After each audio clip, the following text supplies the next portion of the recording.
students, this is Satish Raghuvanshi and today I have to discuss English regarding bank PO exams.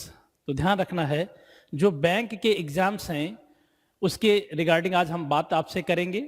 और जैसा कि हम सभी लोग जानते हैं कि बैंक के एग्जाम में टोटल क्वेश्चंस 100 आते हैं, जिसमें से 30 क्वेश्चंस जो हैं इंग्लिश सेक्शन से हैं, 35 क्वेश्चन रीजनिंग से हैं और 35 क्वेश्चंस मैथ्स से हैं, चाहे उसे हम मैथ्स कहें या फिर हम मेंटल एबिलिटी कहें या फिर उसे हम क्वांटिटेटिव एप्टीट्यूड कह सकते हैं। तो इसका मतलब ये है कि हमने देखा कि टोटल 100 क्वेश्चन में से आज हम लोग जो बात करेंगे वो किसकी बात करेंगे, सिर्फ इंग्लिश सेक्शन की बात करेंगे। तो दोस्तों दो बातें हम लोगों को ध्यान में रखना है। ये इंग्लिश सेक्शन हमारे लिए बहुत इम्पॉर्टेंट है क्योंकि हमने इसके पहले हम लोगों ने देखा है कि इंग्लिश सेक्शन में लोगों का जो सेक्शनल कट ऑफ है वो भी क्लियर करने में बहुत डिफिकल्टीज आती हैं। तो ये ऐसा क्यों होता है, इन चीज़ों से हम बच जाएं कि कहीं ऐसा ना हो कि हमने बाकी जगह बाकी अन्य पोर्शन में बहुत काफ़ी हमने मेहनत किया हो, वर्क हार्ड किया हो और इंग्लिश सेक्शन में हमारा सेक्शनल कट ऑफ भी ना क्लियर हो पाया हो। तो इसके लिए अगर हम कुछ छोटी बातों को, कुछ मेन पॉइंट्स को अगर हम फोकस कर लें तो हम क्या कर सकते हैं कि उस इंग्लिश को बहुत आसान भी बना सकते हैं। तो आइए देखते हैं उसके लिए क्या क्या हम लोगों की ज़रूरी है। फर्स्ट पॉइंट इज दिस, पहला पॉइंट हमारा ये है कि आपको क्या करना है कि किसी भी एग्ज़ाम को प्रिपेयर करने से पहले, उसकी प्रिपरेशन से पहले हम लोगों को क्या करना होता है, हम लोगों को चाहिए कि कम से कम प्रीवियस ईयर के क्वेश्चंस जो हैं, क्वेश्चन पेपर्स को हम सॉल्व ज़रूर कर लें। उनसे हमें क्या फ़ायदा मिलेगा कि हर एग्ज़ाम में हर सब्जेक्ट का जो नेचर ऑफ क्वेश्चन होता है वो अलग होता है। जैसे अगर आप वही इंग्लिश हम लोग एकेडमिक में पढ़ते थे, वही इंग्लिश हम लोग एसएससी में पढ़ते हैं और वही इंग्लिश हम लोग बैंक में भी पढ़ते हैं। तो अगर हम बैंक की प्रिपरेशन कर रहे हैं, बैंक का एग्ज़ाम देने जा रहे हैं, इसका मतलब हम बैंक के सॉल्व पेपर ले लें और उनको सॉल्व कर लें। तो पहली चीज़ ये हमें पता चलेगा कि नंबर ऑफ क्वेश्चन वहाँ से कितने आते हैं।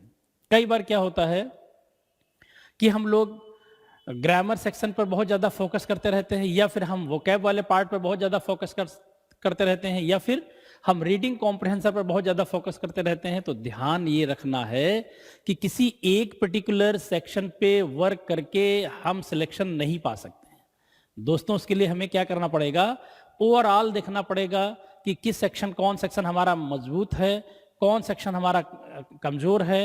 यानी ओवरऑल हमारी एक स्ट्रेटजी होगी और उसी स्ट्रेटजी के लिए हम आपके लिए आज लेकर के आए हैं कि आज हम देखेंगे, इसका सिलेबस भी देखेंगे, सिलेबस के साथ साथ में सिलेबस में देखेंगे कि पर्टिकुलर किस एरिया से नंबर ऑफ क्वेश्चंस कितने आए हैं और उस पर्टिकुलर एरिया को समझने के लिए हमारी कौन सी स्ट्रेटजी होनी चाहिए, किस तरह का हमारा तरीका होना चाहिए, कौन सा हमारा मेथड होना चाहिए।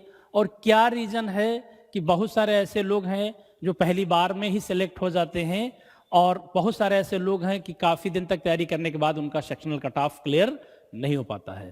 तो दोस्तों मैं ये चाहता हूँ कि आपको एक पूरी कंप्लीट स्ट्रेटजी दें और इस कंप्लीट स्ट्रेटजी के लिए केवल गैलेक्सी क्लासेस की फैकल्टी ही नहीं, पूरा मैनेजमेंट, पूरी टीम ने, हम लोगों ने पूरा वर्क किया है और बहुत सारे स्टूडेंट्स सफल भी हुए हैं। तो उसी सफलता से जो बच्चे हमारे सामने सफल होकर के गए हैं, जो तमाम बच्चे हमारे सेलेक्ट हैं, जो हमने स्ट्रेटजी फॉलो किया उसका उनको लाभ मिला, तो उसी स्ट्रेटजी को हम आपके साथ शेयर करना चाह रहे हैं, डिस्कस करना चाह रहे हैं ताकि आप भी उस स्ट्रेटजी का हिस्सा बने, उसको फॉलो करें और फॉलो करने के बाद में आप भी बहुत जल्द ही जल्द सिलेक्शन पा जाएं, आप ही सिलेक्ट हो जाएं।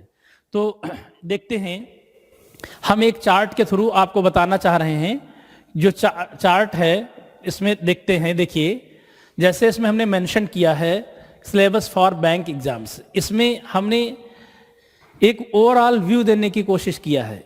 ओवरऑल व्यू का मतलब ये है कि हम देखते हैं कि इसमें नेम ऑफ टॉपिक्स और नंबर ऑफ क्वेश्चंस इसमें लिखा हुआ है कि कितने क्वेश्चन। जैसे पहला हमारा टॉपिक है रीडिंग कॉम्प्रिहेंशन।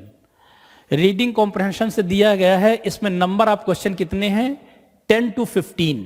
इट मीन्स कि 10 से 15 क्वेश्चन आपके रीडिंग कॉम्प्रिहेंशन से आएंगे और इसका मतलब ये है कि कभी 10 आ सकते हैं, कभी 15 आ सकते हैं, 10 to 15 मार्क्स आ सकते हैं, ये वेरी कर सकता है। अब हम देखेंगे कि कॉम्प्रहेंशन क्या होता है, रीडिंग कॉम्प्रहेंशन। तो अब क्या है, देखिए इसके मीनिंग से ही हम इसके सेंस निकाल सकते हैं। कॉम्प्रहेंड एक वर्ड इंग्लिश में होता है, कॉम्प्रहेंड। कॉम्प्रहेंड का मतलब होता है किसी चीज को समझना या ताड़ना, किसी चीज को हम कैसे समझ लेते हैं, कितनी जल्दी हम चीजों को समझ लेते हैं। आपके सामने एक सिचुएशन प्रेजेंट की गई है, आपके सामने एक पैराग्राफ रखा गया है, आपके सामने एक अनसीन पैसेज रखा गया है, और उस जिसके बारे में आप बिल्कुल you don't know anything about that passage, आप बिल्कुल कुछ भी उसके बारे में नहीं जानते हैं। आपको you have to read that passage, उस पैसेज को आपको पढ़ना है और आपको कोशिश करना है कि उसमें जो हिडन पॉइंट्स हैं, जो हिडन स्टेटमेंट है, जो एग्जामिनर्स में जो कुछ कहना चाह रहा है, उसको आपको समझना है और उस समझ करके उसके हम आंसर करेंगे। इसको आंसर करने के लिए दोस्तों क्या करना पड़ेगा, हम सब लोग जानते हैं, चाहे कोई भी सब्जेक्ट हो, कोई भी सेगमेंट हो, हम क्या करेंगे, अगर एक ही दिन हम सोचें आज ही हम इसमें परफेक्ट हो जाएंगे, इट इज इम्पॉसिबल। क्या करना है कि इसके लिए पहली ये रीडिंग जो शब्द जुड़ा है, इसका मतलब ये हमें इंडिकेट करता है कि हमें हर हालत में रीडिंग स्किल हमें इंप्रूव करनी है। हम आगे देखेंगे कि रीडिंग स्किल से केवल रीडिंग कॉम्प्रहेंशन ही नहीं तैयार होगा, बहुत सारे ऐसे टॉपिक हैं, बहुत सारे मीन्स कैसे, जैसे क्लोज टेस्ट में हम अभी ये देखेंगे कि क्लोज टेस्ट में किस प्रकार से रीडिंग स्किल का लाभ हमें मिलेगा, किस तरह से बेनिफिट हमें मिलेगा। तो रीडिंग स्किल इंप्रूव करने से एक तो रीडिंग कॉम्प्रहेंशन तैयार होगा, क्लोज टेस्ट भी तैयार होगा, फिल इन द ब्लैंक्स में भी हेल्प मिलेगी और पैरा जंबल सेंटेंसेस में भी हमें हेल्प मिलेगी, और उसके साथ साथ में जो वोकेबुलरी वाला पार्ट है इसमें भी हेल्प मिलेगी। तो हम जानते हैं कि कम से कम एक चीज यानी रीडिंग स्किल इंप्रूव करने से कम 4 to 5 टॉपिक्स हमारे ऑटोमेटिकली तैयार हो जाएंगे। अब हम देखते हैं सेकंड नंबर पर क्लोज टेस्ट। क्लोज टेस्ट, हम हर वर्ड की अपनी एक मीनिंग है। जैसे एक ये क्लोज टेस्ट होता क्या, हम लोग सोचते हैं कि अच्छा क्लोज एक होता था बंद करना, और बंद करने की स्पेलिंग क्या होती थी, CLOSE, वो क्लोज, और क्लोज मीन्स होता है बंद करना। But now you are seeing here cloze test, spelling क्या देख रहे हैं आप, क्लोज टेस्ट की CLOZE। इसका मतलब है, इसको समझने के लिए क्या करना होता है कि एक टॉपिक आपका है, एक वर्ड है, उसको हम फ्रेज के रूप में यूज कर रहे हैं, बहुत पुराना, बचपन से सब लोग पढ़ते चले आ रहे हैं, वो फ्रेज है, वो इडियम है, क्या है, इसको कहते हैं narrow escape. Narrow escape means होता है बाल बाल बचना, यानी कोई काम करने जा रहे हो तो बिल्कुल ही, कई बार क्या होता है लोग जा रहे हैं बहुत स्पीड से, आगे सडन कोई आपके कार आ गई तो आपने ब्रेक लगाया, बाल बाल बच गए, अदरवाइज एक्सीडेंट हो जाता। ऐसा ईश्वर न करे कि ऐसा हो किसी के साथ। तो अब क्या है कि उसी से क्लोज जो बना हुआ है, तो इसी से एक दूसरा इसका सिनोनिम्स अगर हम कहें नैरो एस्केप का सिनोनिम्स होता है वो क्लोज शेव होता है। क्लोज शेव मीन्स होता है बाल बाल बचना। क्लोज शेव, शेव मतलब शेविंग करना, और अगर बाय द वे हम शेविंग करते हैं तो अगर जरा सा भी हम ध्यान हटा दें, जरा सा हम केयरलेसनेस दिखा दें, जरा सा लापरवाही हो जाए तो क्या हो सकता है कि कट लग सकता है, कट सकते हैं, हार्म्स हो सकता है, नुकसान पहुंच सकता है। तो उसी से क्लोज शेव का मतलब है नैरो एस्केप। नैरो एस्केप मतलब बाल बाल बचना। उसका तात्पर्य ये है कि क्लोज टेस्ट में जो मीनिंग दी गई होगी उसमें फिल इन द ब्लैंक्स के रूप में होगी और 4 ऑप्शन दिए गए होंगे, और हमें क्या लगेगा कि इसमें चारों ऑप्शन, कोई भी ऑप्शन लगाएंगे तो ये सारे ऑप्शन करेक्ट हो सकते हैं। वो ऐसा इसलिए क्योंकि जो ऑप्शंस होते हैं वो बहुत ही नियरेस्ट मीनिंग देते हैं, बहुत ही नज़दीक की मीनिंग देते हैं। इसका मतलब है कि अगर हमें ठीक से स्टडी हमने नहीं किया होगा तो हम एग्जाम में जा करके कंफ्यूज हो जाएंगे और हम करेक्ट ऑप्शन लगाने से जो है लगा नहीं पाएंगे, और ऐसी कंडीशन में हमारा नुकसान हो सकता है। देखिए क्या, जैसे हमने फिल इन द जो है क्लोज टेस्ट में हमने बात किया क्या कैसे मिस्टेक हो सकती है। एक एग्जांपल हम दे रहे हैं कि किस प्रकार से हमारे लिए फ्रूटफुल होगा। जैसे हमने देखा कि इसमें हम लोग बचपन से एक छोटा, पहले हम लोग प्रैक्टिकल वाला एग्जांपल लेते हैं। टेस्ट नंबर ऑफ क्वेश्चन आपके 10 आएंगे, प्रैक्टिकल एग्जांपल हम आपका ये लेते हैं।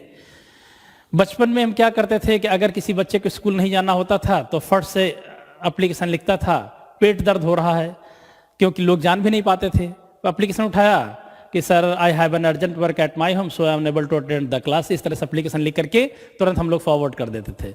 इसका मतलब ये है कि बहाना क्या लिखते थे, होता था पेट दर्द। कई बार क्या बहाना होता था कि कल रात से मुझे बुखार आ गया है इसलिए मैं आज स्कूल अटेंड करने में असमर्थ हूं। अब देखिए उसका एक छोटा सा एग्जांपल लेता हूं।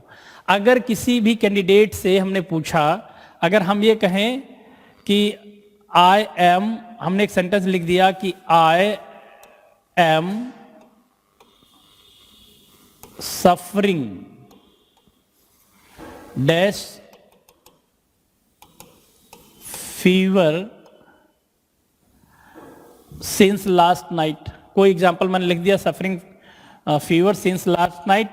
आगे हमने सेंटेंस पूरा कंप्लीट इसको कर दिया, सिंस लास्ट नाइट। बहुत छोटा सेंटेंस है, नर्सरी केजी वाला। अब आप क्या करेंगे, यहां फिल इन द ब्लैंक्स में ऑप्शन ए लिख दिया टू, ऑप्शन बी लिख दिया बाय, ऑप्शन सी लिख दिया विद और ऑप्शन डी लिख दिया फ्रॉम। तो ध्यान दें, यहां पर आपको बिल्कुल बताना ही नहीं पड़ेगा कि आपको कौन सा ऑप्शन चूज करना है। क्यों? क्योंकि हम लोगों ने इतनी बार लिखा है कि I am suffering from fever, suffering from fever, suffering from fever. तो जहां कहीं पर हम लोग सफर वर्ड देखेंगे, जहां कहीं पर भी सफर वर्ड देखेंगे, तो विदाउट एनी स्टडी, किसी भी प्रकार का अध्ययन किए हुए, फट से हमारे माइंड में आ जाएगा, अच्छा सफरिंग के साथ में हम लोग क्या लगाते थे, फ्रॉम आएगा। हिंदी निकालने के लिए तो कोई भी आप ऑप्शन रख लेंगे। तो ध्यान रखना है, सेम एज इसी प्रकार से अगर हम बार बार न्यूज़पेपर को रीडिंग करते रहेंगे, बार बार हम मैगजीन्स को पढ़ते रहेंगे, तो फिर क्या होगा कि बार बार न्यूज़पेपर मैगजीन्स पढ़ते रहेंगे तो इस तरह के किस वर्ड के साथ में कौन पर्टिकुलर प्रेपोजिशन आएगी, किसके साथ कौन सा पर्टिकुलर वर्ड आता है, ये ऑटोमेटिक आपका रट जाएगा। और ये एग्जाम एक दिन के रटने से आपका नहीं निकलेगा, डेली आपको रीडिंग करनी पड़ेगी, तभी कहीं कुछ न कुछ हो पाएगा। चलिए अब हम देखते हैं, नेक्स्ट की बात करते हैं हम कि सेम ये कहानी हमारी फिल इन द ब्लैंक्स की होगी। फिल इन द ब्लैंक्स में हम लोग देखेंगे कि किस तरह से कहां पर कौन वर्ड आएगा। मल्टीपल मीनिंग और एरर्स, ये हमारा वोकैब वाला पार्ट स्ट्रॉन्ग होगा कि जब बार बार हम न्यूज़पेपर पढ़ेंगे तो किसी भी न्यूज़पेपर को पढ़ने में क्या होता है, न्यूज़पेपर, कुछ हमारे ऐसे अच्छे न्यूज़पेपर हैं जो डेली वर्ड मीनिंग को चेंज करके यूज करते हैं। यही इनकी क्वालिटी है। कैसे? जैसे अगर कोई ऐसी इंसिडेंट हुई, कोई ऐसी घटना हुई, आज उन्होंने गुस्से के लिए, क्रोध के लिए एंगर शब्द यूज किया। अगर आज उन्होंने क्या किया कि एंगर शब्द यूज किया, तो एंगर शब्द यूज करने के बाद में अगर वो अगले दिन कल को कोई दूसरा वर्ड यूज करना होगा एंगर के बदले में, तो हो सकता है कि एंगर ना लिख करके वो दूसरा वर्ड लिख दें आयर। आयर मीन्स भी गुस्सा होता है, एंगर मीन्स भी गुस्सा होती है। अगले दिन न्यूज़पेपर उठाएंगे तो क्या करेंगे, उसमें हो सकता है कोई नेक्स्ट वर्ड लिख दें, तो इंडिग्नेशन लिख दें। फिर अगले दिन कोई वर्ड लिखाएंगे तो अब देखेंगे उसमें एक अगला वर्ड लिख देंगे रैथ। अब हम देख रहे हैं कि चाहे एंगर हो, चाहे आयर हो, चाहे इंडिग्नेशन हो, चाहे रैथ हो, सब गुस्से की ही मीनिंग है।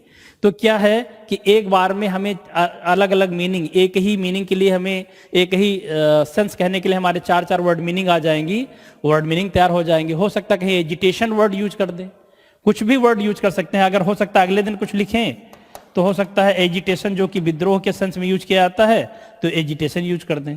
इसका मतलब ये है कि न्यूज़पेपर पढ़ने से हमें इन चीजों का भी सोल्यूशन मिल जाएगा। अगली बात यह है कि paragraph sentence correction, para jumble और जंबल सेंटेंसेस। अब हम बात इनकी करेंगे। पहली बात ये हमने देखा कि रीडिंग कॉम्प्रहेंशन से 10 to 15 क्वेश्चन, क्लोज टेस्ट से 10 questions, fill in the blank से 0 to 5 मेंशन किया है। इसका मतलब है कि ऐसा भी हो सकता है कि एक भी क्वेश्चन ना आ पाए, क्योंकि इसमें हम देख रहे हैं नंबर ऑफ क्वेश्चन बहुत हैं, बट आपको you have to choose only 30 question. आपको केवल एग्जाम में तो कितने 30 क्वेश्चन करना है। इसका मतलब ये नहीं कि सारे क्वेश्चन आपके एग्जाम में पूछे जाएंगे।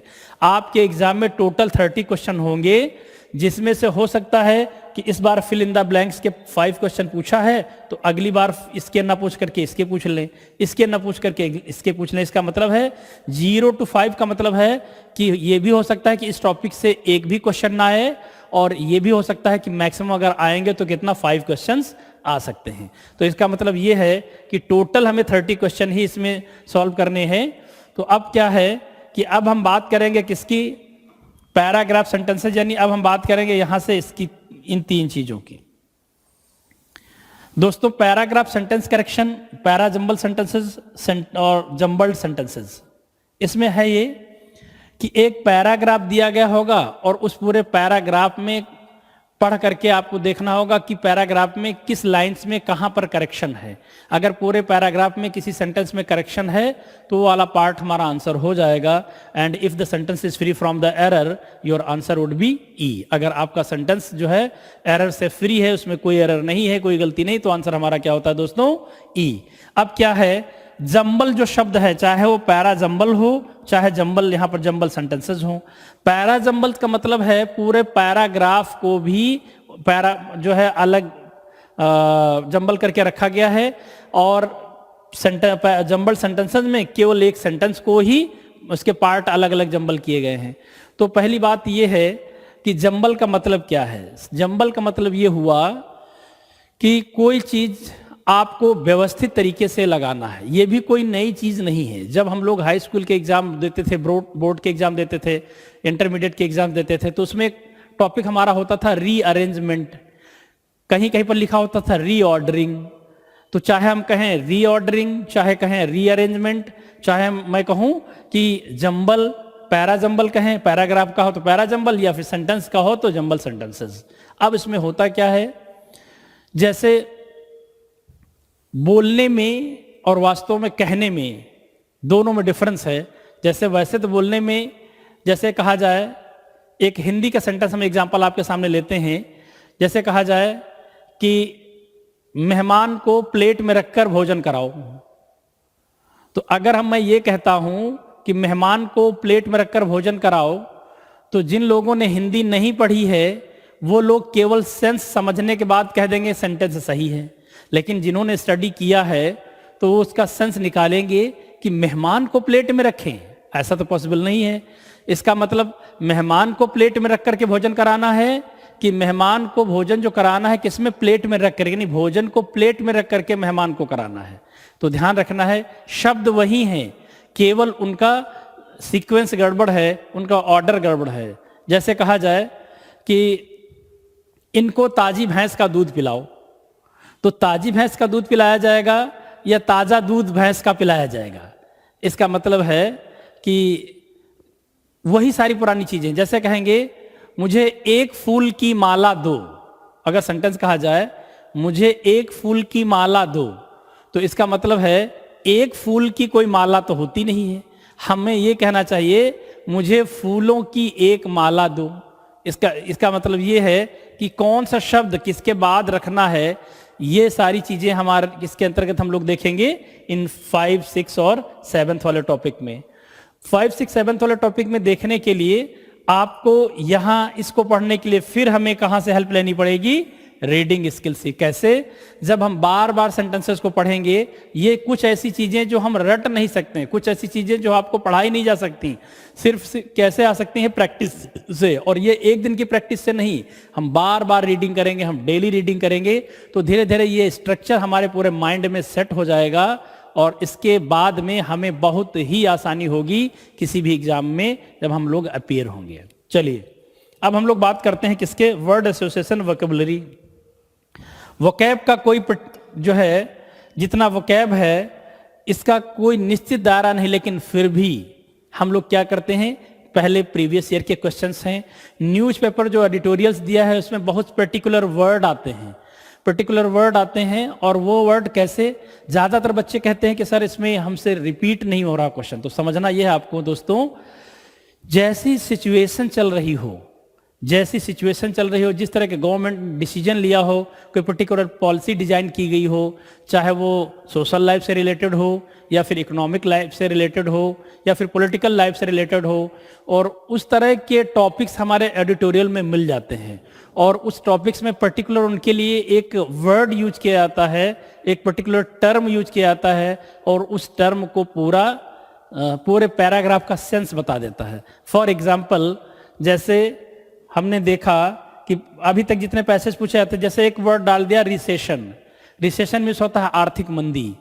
सब प्राइम क्राइसिस, क्राइसिस और सब प्राइम क्राइसिस, तो हम सब जानते हैं कि 2008 में जो अमेरिका में क्राइसिस आई थी, किस प्रकार से वहाँ की बैंक्स फ्लॉप हुई थी और किस प्रकार से लोगों ने बिना प्रूफ के लोगों को वहाँ पर लोन दे दिया था, किस तरह से लोगों ने उस लोन से पूरे प्लॉट्स खरीद लिए थे, और प्लॉट खरीदने के बाद में सडन जब बैंक पर दबाव पड़ा कि सब लोगों से पैसा अपना वसूलें, तो सारे लोग सडन फिर प्लॉट बेचने लगे। जब प्लॉट बेचने लगे तो सारे प्लॉट बेचने लगे, यानी सप्लाई ज़्यादा हो गई, डिमांड कम हो गई, तो फिर क्या हो गए कि फिर प्राइस डाउन हो गए। इसका मतलब सारे बैंक का पैसा कहाँ फंस गया, जो है लोन होल्डर के पास पूरा पैसा फंस गया, और एज ए गारंटी बैंक ने अपने पास कुछ रखा भी नहीं था। तो इस कंडीशन में क्या हुआ कि तमाम टर्म आया, जैसे कहा जाए सब प्राइम क्राइसिस, क्राइसिस और रिसेशन।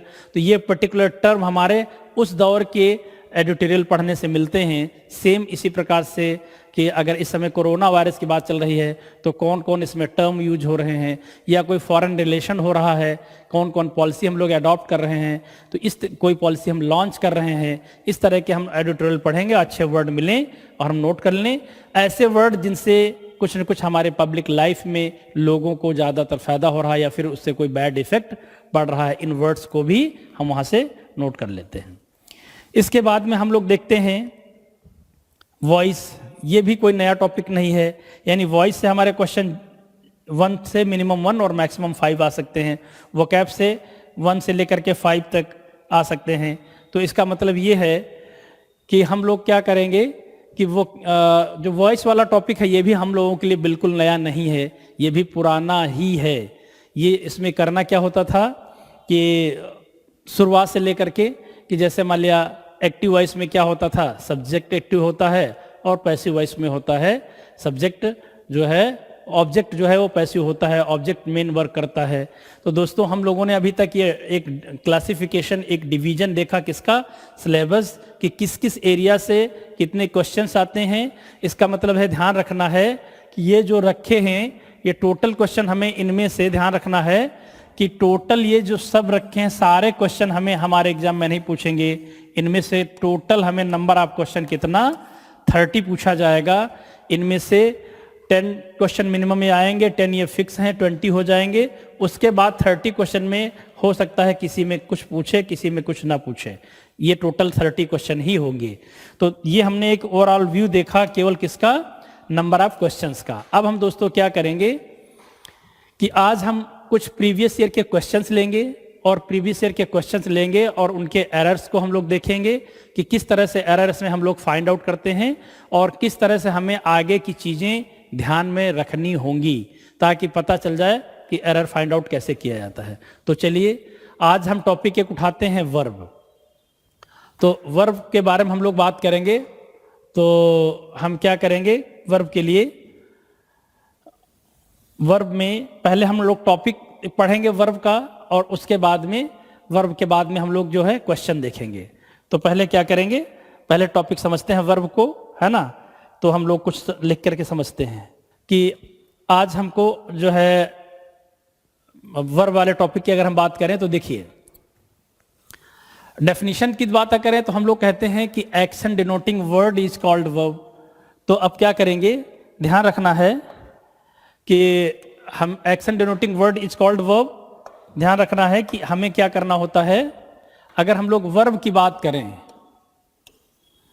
तो वर्ब में करना क्या है दोस्तों, एक डेफिनेशन है कि action denoting word is called verb. कहते हैं कि एक्शन को डिनोट करने वाले शब्दों को हम वर्ब कहते हैं। लेकिन केवल डेफिनेशन से हमारा काम नहीं चलेगा, हम लोग समझते हैं कि क्या क्या चीजें इसमें आती हैं। इसमें ये होता है कि जैसे वर्ब के पार्ट की अगर हम बात करें तो इसमें क्या करना है कि सबसे पहले देखें कि इसमें कौन कौन से वर्ब्स आते हैं। तो इसमें चाहे प्रिंसिपल वर्ब हो, इसे कई बार मेन वर्ब के नाम से भी जानते हैं, चाहे मेन वर्ब हो, इसी में हम लोग जानते हैं ट्रांजिटिव वर्ब या फिर इनट्रांजिटिव वर्ब।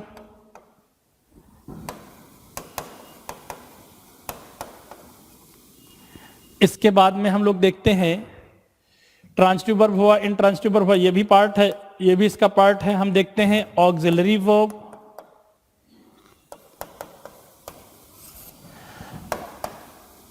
Auxiliary verb. इसी में हमारा हम लोग वर्ब के पढ़ते हैं तो क्या देखते हैं, मॉडल वर्ब। इसी में हम देखते हैं, अगर आगे नेक्स्ट की बात करें तो हम लोग पढ़ते हैं फाइनाइट वर्ब, और इसी में हम बात करें तो हम पढ़ते हैं अगला वर्ब कौन सा, नॉन फाइनाइट वर्ब। इसका मतलब ये है, इसी में कुछ हमारे वर्ब्स ऐसे होते हैं जो स्टेटिव वर्ब्स होते हैं, इसी में हमारे कॉजेटिव वर्ब्स होते हैं। ये सब हमारे डिवीजन्स हैं। ये सब सारे हम देखते हैं कि वर्ब के काइंड्स हैं, ये प्रकार हैं, ये डिवीजन हैं। लेकिन इनमें से हमें जो ध्यान रखना है, एक छोटी सी छोटी चीज हम लोग उठाते हैं। जैसे हम लोग शुरुआत से छोटे सेंटेंस पढ़ते चले आ रहे हैं, मॉडल वर्ब या ऑक्सिलरी वर्ब। तो अब क्या है कि क्वेश्चन कैसे हम लोगों को पढ़ना होता है, देखिए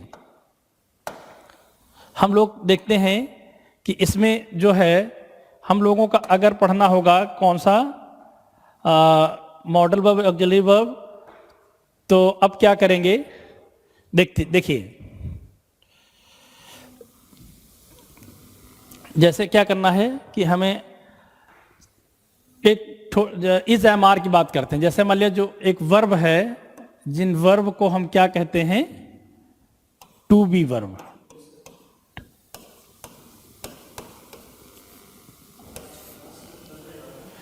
टू बी वर्ब जो है, इस टू बी वर्ब में क्या करना है कि आपको, जैसे हम जानते हैं इज है, M, are, was, were.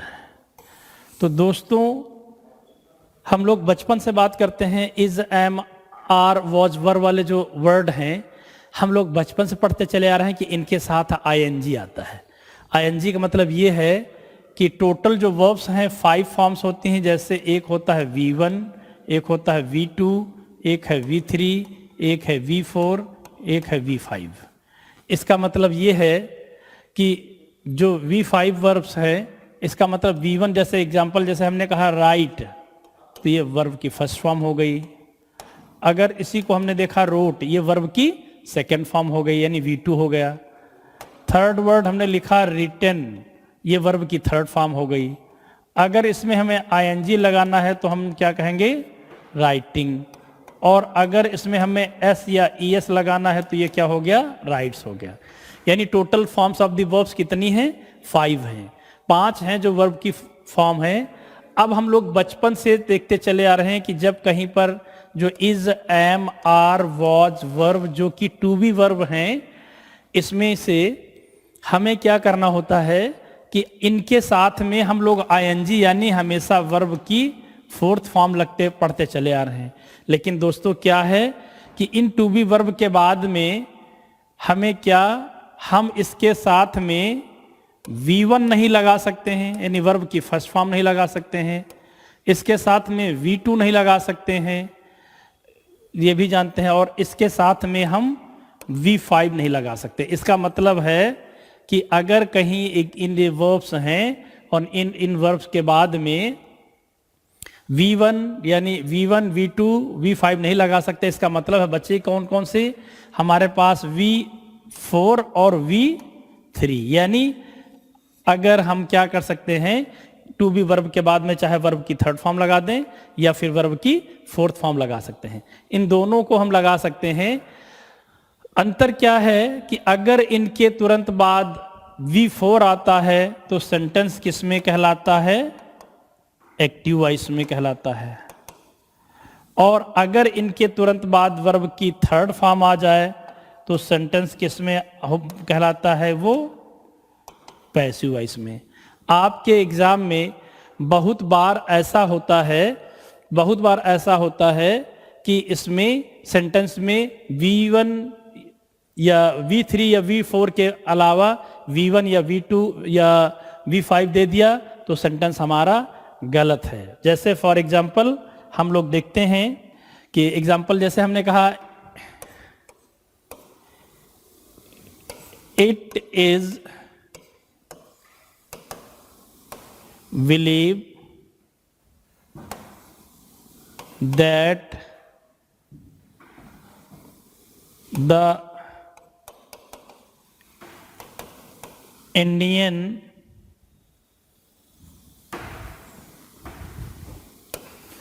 government is very honest because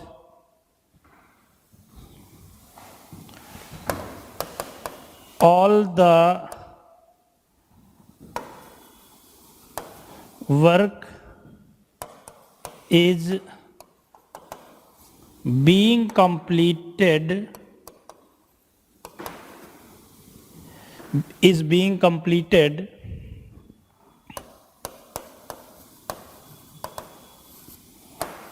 according to the rules and regulations। तो दोस्तों देखने में सेंटेंस बहुत बड़ा लग रहा है कि it is believe that the Indian government is very honest because all the work is being completed according to the rules and regulations. तो देखने में सेंटेंस हमारा बहुत बड़ा लगता है, लेकिन एरर तो कहीं ना कहीं रूल्स में ही होगी, ग्रामर में ही होगी। तो ग्रामर वाले पोर्शन में क्या दोस्तों एरर है, हम लोग पढ़ते हैं हिंदी, निकालते हैं हिंदी तो उसका निकल जाएगा, बट क्या है कि यहाँ पर हमने क्या लिखा है, बिलीव। इस वाले पार्ट में हमारी एरर है। क्यों एरर है कि हम लोग देखते हैं कि इट इज बिलीव लिखा है, हम जानते हैं कि इज हमारा क्या है। अभी हम लोगों ने देखा कि इज जो है, इज हमारा क्या है, ये टू बी वर्ब है, और टू बी वर्ब के साथ में वर्ब के या तो वर्ब की थर्ड फॉर्म आती है या फिर वर्ब की फोर्थ फॉर्म आएगी। वर्ब की फोर्थ फॉर्म आएगी तो सेंटेंस एक्टिव में होता है, और अगर वर्ब की थर्ड फॉर्म आएगी तो सेंटेंस क्या होती है, पैसिव वॉइस में होता है। अगर इसके अलावा कोई भी वर्ब की फॉर्म दी गई हो, इसका मतलब वो सेंटेंस हमारा गलत है। तो इसलिए यहां पर ये बिलीव गलत है, it should be replaced by the believed. यहां पर हमें क्या, वी शुड राइट हियर, हम लोगों को क्या करना है कि यहां पर बिलीव्ड करना है, यानी वर्ब की थर्ड फॉर्म। तो इस तरह से छोटी छोटी एरर्स को अगर हम ध्यान में रखेंगे तो भी सेंटेंस हमारा करेक्ट हो जाएगा और हम इजीली अपनी चीजों को आगे बढ़ा सकते हैं। दोस्तों हम क्या करते हैं, पीपीटी के थ्रू हम क्या करते हैं, आपको आपके क्वेश्चंस जो है पीपीटी के थ्रू हम आपको क्वेश्चन दिखाने का प्रयास करेंगे कि नंबर ऑफ क्वेश्चन पीपीटी के हैं। जैसे मान लिया उन क्वेश्चन को रखेंगे और देखेंगे, इसको सॉल्व करेंगे। देखो ये आपके सामने जो बैंक के प्रीवियस ईयर के क्वेश्चंस हैं। अब क्या है, लिखा है directions 1 to 5 in the following questions each sentence is divided in 5 parts. 5 part में डिवाइड किया गया है। Read each sentence to find out if there is any error in any of the parts. Paragraph sentence को पढ़ना है, किस part में error है।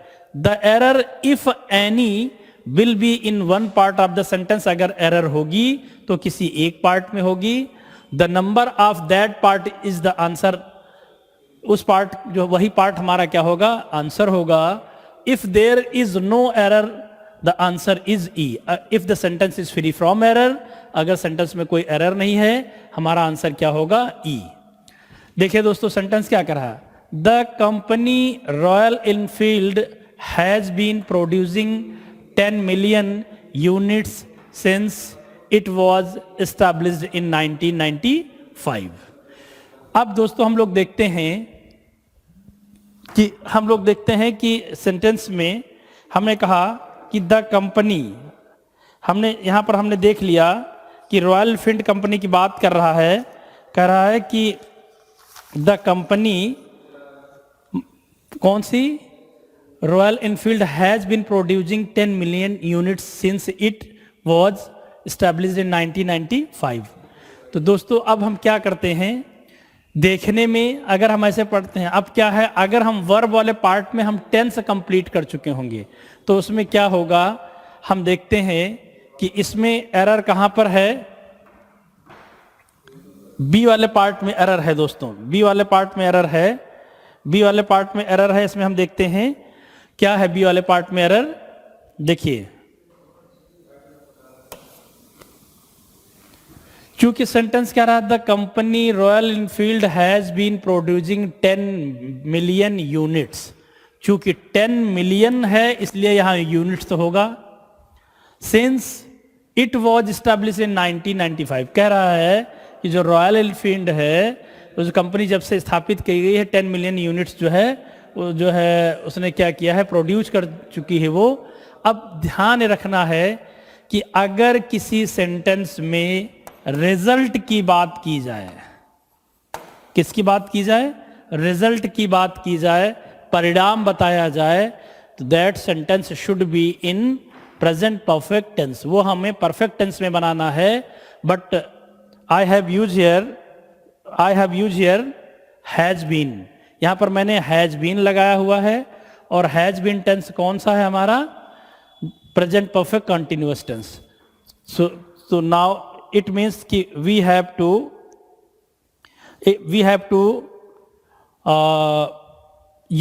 replace has been by has.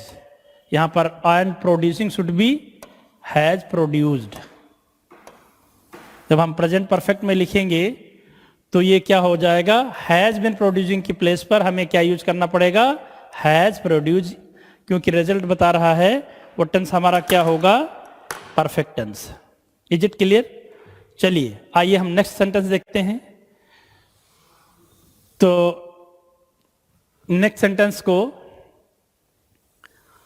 दूसरा सेंटेंस हम देखते हैं. Second question,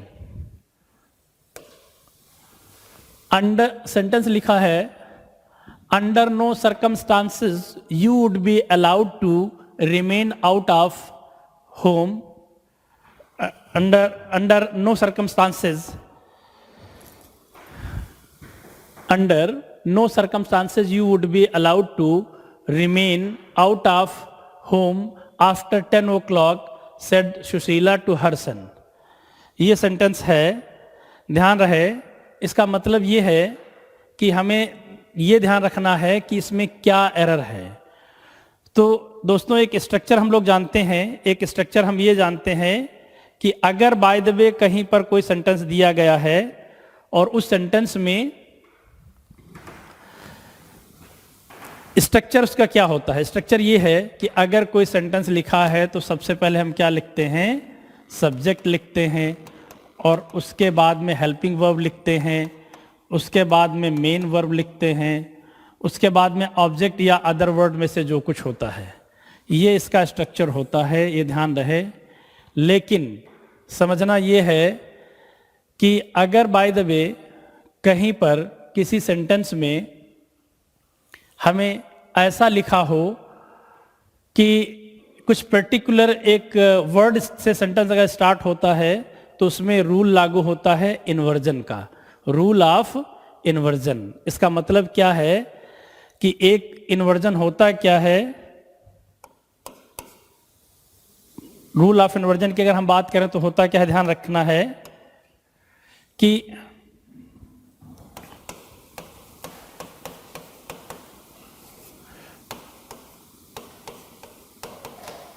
putting helping verb before subject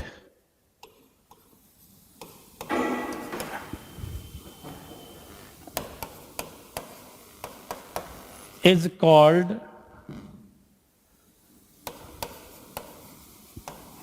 rule of inversion if the sentence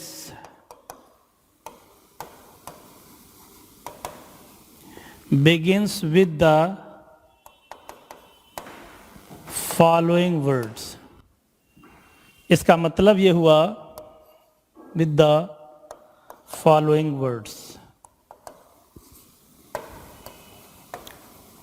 दोस्तों, putting helping verb before subject is called rule of inversion if the sentence begins with the following words. यानी कुछ ऐसे particular words होते हैं, अगर उन word से sentence शुरू हो तो हम क्या करते हैं, सब्जेक्ट को हेल्पिंग वर्ब को सब्जेक्ट से पहले रखते हैं, फिर भी सेंटेंस हमारा इंटरोगेटिव नहीं होते हैं. तो वो ऐसे कौन सा वर्ड है जो जिनसे सेंटेंस स्टार्ट होगा तो रूल ऑफ इन्वर्जन लागू होगा. उसमें क्या है दोस्तों, एक शब्द है हमारा हार्डली, एक वर्ड है स्कार्सली, इसी तरह से अगला वर्ड है अंडर नो सर्कमस्टांसेस. यानी ये वर्ड अगर इन वर्ड से सेंटेंस हमारा स्टार्ट हो तो हमें क्या करना पड़ेगा, हेल्पिंग वर्ब को सब्जेक्ट के पहले रखना पड़ेगा, या फिर कोई एडवर्बियल फ्रेज हो. एडवर्बियल फ्रेज का मतलब है कि कोई एडवर्ब का वर्ड हो और उसके आगे 2 और मोर देन 2 वर्ड्स हो. अगर उनसे वर्ड स्टार्ट हो तो भी हम क्या करते हैं, हमें इन्वर्जन का रूल लागू करना होता है. इसका मतलब है कि हमें हेल्पिंग वर्ब को सब्जेक्ट के पहले रखना पड़ेगा. तो इस सेंटेंस में हमारा आंसर क्या होगा, इसमें भी हमारा एरर है, किसमें, बी पार्ट में. देखिए सेंटेंस स्टार्ट है अंडर नो सर्कमस्टांसेस. जब इससे वर्ड स्टार्ट है, देखिए यहां पर हमने वर्ड लिखा अंडर नो सर्कमस्टांसेस, इसका मतलब है, और यहां आगे हमने लिखा यू वुड बी अलाउड. इसका मतलब यू हमने पहले लिख दिया है और हेल्पिंग वर्ब बाद में लिख दिया है. गलत है, हमें लिखना है वुड यू बी अलाउड. यानी हमें यहां पर क्या लिखना है, अगर हम ऐसे लिखा होता वुड, उसके बाद में यू बी और अलाउड, तो ये सेंटेंस हमारा करेक्ट हो जाता है. तो इस तरह के क्वेश्चंस भी हमारे एग्जाम में आते हैं दोस्तों, वर्ब वाले पार्ट से. चलिए हम लोग नेक्स्ट क्वेश्चन देखते हैं. क्वेश्चन नंबर 3 आपके सामने है. कह रहा है the government is expected to issue a statement regarding the investigation to the press. इसका मतलब है, कह रहा है कि द गवर्नमेंट इज एक्सपेक्टेड. अब गवर्नमेंट किस चीज का एक्सपेक्ट कर रही है, ये ध्यान रखना है कि इसका मतलब ये है कि गवर्नमेंट के बारे में हमें सोचना है. इसमें क्या करना है कि कोई पार्ट है, द गवर्नमेंट है, ठीक है, इज लिखा है, ये भी ठीक है. टू बी वर्ब के साथ में एक्सपेक्टेड यानी वर्ब की थर्ड फॉर्म आई है, ये भी ठीक है. To issue a statement regarding the investigation to the press. इसका मतलब ये सेंटेंस जब हम पढ़ते हैं तो हम देखते हैं सारे रूल्स ये फॉलो कर रहा है, इसमें कहीं से भी कोई एरर नहीं है.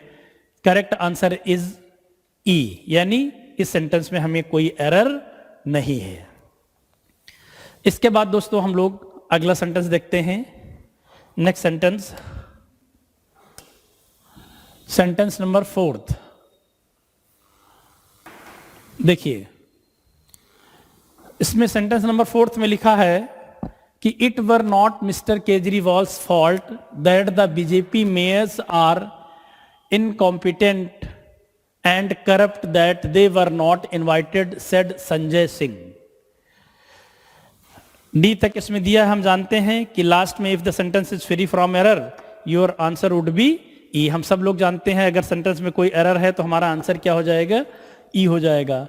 तो अब हम देखते हैं कि इस सेंटेंस में लिखा है it were not mister Kejriwal. इसका मतलब है कि अगर किसी एक पर्सन की बात की जा रही है, ध्यान दें, जब किसी एक पर्सन की मिस्टर केजरीवाल जी की बात की जा रही है तो यहां पर इनके अकॉर्डिंग जो हेल्पिंग वर्ब लगा रहे हैं यहां पर वर नहीं होना चाहिए, we should replace were by was. यहां पर हमें वॉज लगाना चाहिए। इसका मतलब है फोर्थ वाले सेंटेंस में right answer is option A, we should replace were by was. Was को है हम रिप्लेस करें किससे, वर को रिप्लेस करें वॉज से। इसके बाद दोस्तों हम लोग अगला सेंटेंस देखते हैं और आज का जो हमारा लास्ट सेंटेंस होगा। तो ध्यान रखना है कि इसके बाद में हम लोग देखते हैं क्वेश्चन नंबर 5।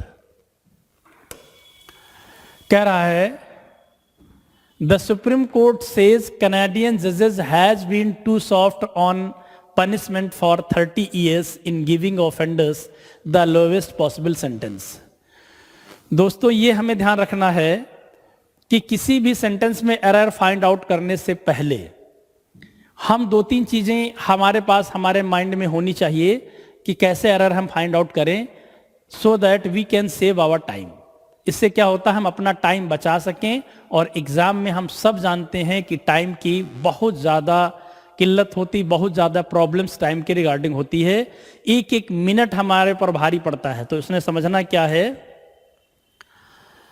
अगर हमने कहीं पर एरर देखी तो हमने देखा कि जाहिर बात किसी सेंटेंस में सब्जेक्ट होगा या तो नाउन होगा ही।